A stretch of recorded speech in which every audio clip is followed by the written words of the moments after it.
이전 영상에서 소개해드린 제 투자 계좌주, 투자금이 가장 큰 계좌의 26년 4월 분배금 실적입니다. 400만 원에 가까운 분배금인데 세금은 3만 원이 조금 넘습니다. 세율로 따지면 0.85%, 1%가 되지 않죠. 소득이 있는 곳에 세금이 있다는 말처럼 투자에 있어서 세금은 항상 중요한 체크포인트입니다. 이 비과세 구조가 바로 제가 전 재산을 여기에 올인한 이유입니다. 오늘 영상에서는 이 비과세 구조가 어떻게 가능한 건지 보여드리겠습니다. 본격적인 설명을 시작하기 전에 이 커버드 콜 ETF가 가지고 있는 세 가지 기준가에 대해 먼저 알고 넘어가야 합니다.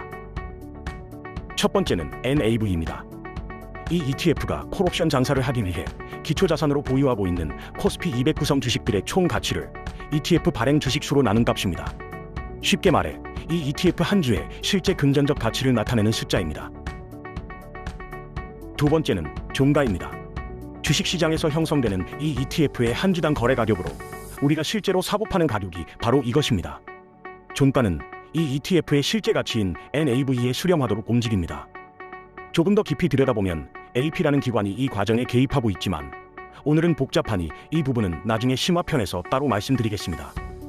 세 번째가 바로 과표 기준가입니다. 세법상 이 ETF 한 주에 적용되는 과세 기준 가격으로 세금을 부과할 때 실질적인 기준이 되는 가격입니다. NAV, 종가, 과표 기준가, 이 세 가지 꼭 기억해 주세요. 그럼 세금의 기준이 되는 과표 기준가가 실제로 세금 계산 시 어떻게 적용되는지 알아봅시다. 이것이 분배금에 대한 세금을 계산하는 공식입니다. 즉, 과세 대상 분배금과 과표증분 중 더 적은 금액의 15.4%를 과세한다는 의미입니다. 그렇다면 과세 대상 분배금은 무엇일까요? 지난 영상에서 이 커버드 콜 ETF는 연간 17%의 분배금을 15%의 옵션 프리미엄 수익과 2%의 주식 배당으로 구성하여 지급하도록 노력한다고 말씀드렸습니다. 여기서 2%에 해당하는 주식 배당에서 나오는 분배금이 바로 과세 대상 분배금입니다. 15%의 프리미엄 수익에서 나오는 분배금은 세법상 비과세로 분류되기 때문에 이를 제외한 금액을 의미합니다. 매월 분배금 확정 시 주당 분배금과 함께 과세 대상 분배금도 함께 공지됩니다. 세금과 직접적으로 연결되는 수치이기 때문입니다. 다음은 과표증분입니다. 과표증분은 앞서 말씀드린 과표 기준가로 계산됩니다. 내가 매수한 시점의 과표 기준가와 분배금이 지급되는 시점의 과표 기준가의 차이를 의미합니다. 즉, 과표 증분이 과세 대상 분배금보다 적다면 더 적은 금액으로 세금이 계산됩니다. 그리고 비과세가 되려면 이 과표 증분이 아주 적거나 0에 가까워야 합니다. 과연 이 커버드 콜 ETF의 과표 기준가는 과표 증분이 0에 가까워지도록 움직일까요? 이 커버드 콜 ETF의 세 가지 기준가들이 상장 이후에 어떻게 변화해 왔는지 이 그래프를 한번 보도록 하시죠. 자, 첫 번째 그래프입니다. NAV 가격의 흐름입니다. 상장일 이후 현재 2만 원까지 상승했습니다. 두 번째, 종가 그래프입니다. 앞서 말씀드린 대로 NAV에 수렴하며 비슷한 상승 흐름을 보여주고 있습니다. 마지막으로 과표 기준가 그래프입니다. 앞선 두 가격과 달리 변화가 거의 없는 모습을 보여주고 있죠. 이렇듯 과표 기준가는 상장 이래로 거의 변화 없이 유지되고 있습니다. 과표 증분이 0에 가깝기 때문에 세금 또한 0에 수렴하는 것입니다. 이 그래프가 바로 비과세의 비닐을 풀어주는 열쇠입니다. 그렇다면 왜 NAV와 종가는 2배 가까이 상승했는데 과표 기준가는 거의 변하지 않는 걸까요?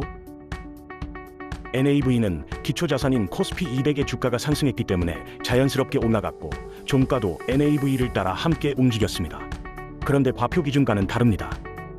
이유는 이 커버드 콜 ETF의 수익 성격에 있습니다. 수익은 크게 세 가지입니다. 콜옵션 판매로 발생하는 프리미엄 수익, 보유기간 중 기초자산의 가치 상승, 그리고 기초자산인 코스피 200으로부터 발생하는 주식 배당 및 예금 이자입니다. 이 중 첫 번째와 두 번째는 세법상 보유기간 동안 과표 기준가에 영향을 주지 않습니다. 아무리 증가해도 과표 기준가는 그대로입니다. 세 번째인 주식 배당 및 예금 이자는 과세 대상이지만 대부분 분배금 지급 시 주주들에게 지급되기 때문에 ETF 내에 남지 않습니다. 결과적으로 과표 기준가에는 영향을 미치지 않는 구조입니다. 이렇게 세법의 구조를 스마트하게 활용하여 비과세 커버드 콜 ETF가 탄생하게 된 것입니다. 정리하겠습니다. 이 커버드콜 ETF의 과표 기준가는 상장 이후 거의 변화가 없습니다. 이에 따라 과표 증분이 0에 수렴하고 세금 또한 0에 수렴합니다. 그래서 고액 투자에도 종합소득 합산 과세나 건강보험료 추가 부과에 대한 걱정이 없는 것입니다.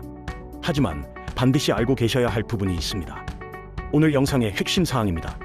매달 분대금 공지 시 함께 공지되는 과세 대상 분대금은 과표 증분의 감소로 그달의 세금을 납부하지 않았더라도 결국 내도 시점에 납부해야 하는 세금으로 분류됩니다. 납부하지 않은 세금은 보이지 않는 곳에 차곡차곡 쌓이는 구조입니다. 그리고 이 ETF를 내도하는 시점에 한 번에 부과됩니다. 예를 들어볼까요? 분대금 250원 중 50원이 과세 대상 분대금이라고 가정해봅시다. 그런데 그달의 과표 증분이 30원이라면 세금 공식에 따라 30원에 대한 세금만 그달에 납부하게 됩니다. 나머지 20원에 대한 세금은 증권사가 기억하고 있다가 내도 시점에 별도로 정산합니다. 이 부분 반드시 기억하셔야 합니다. 그래서 내도 시점에 한 번에 발생하게 될 금융소득 규모를 사전에 파악하고 있어야 현명한 내도 계획을 세울 수 있습니다. 과세 대상 분대금 자체는 연간 전체 분대금의 약 10% 수준으로 크지 않습니다. 하지만 장기간 보유 후 매도하는 경우 수년치 누적 소득이 한 번에 발생할 수 있기 때문에 반드시 관리가 필요한 부분입니다. 오늘은 매달 발생하는 분대금의 세금 구조에 대해 집중적으로 설명드렸습니다. 다음 영상에서는 유4월 분대금의 세금이 실제로 어떻게 계산되는지 샘플로 보여드릴 예정입니다. 그리고 중요하다고 말씀드린 매도 시점에 세금이 어떻게 발생하는지 그 구조에 대해 설명하는 영상으로 찾아오도록 하겠습니다. 구독과 알림 설정은 제 영상 제작에 큰 힘이 됩니다. 감사합니다.